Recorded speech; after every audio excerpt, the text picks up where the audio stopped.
اللهم إنا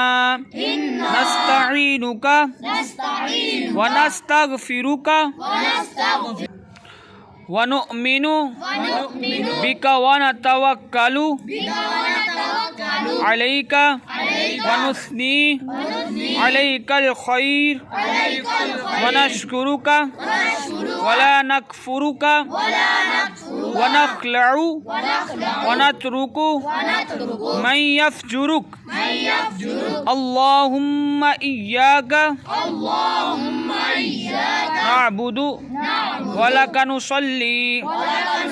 ونسجد وإليك نسعى ونحفظ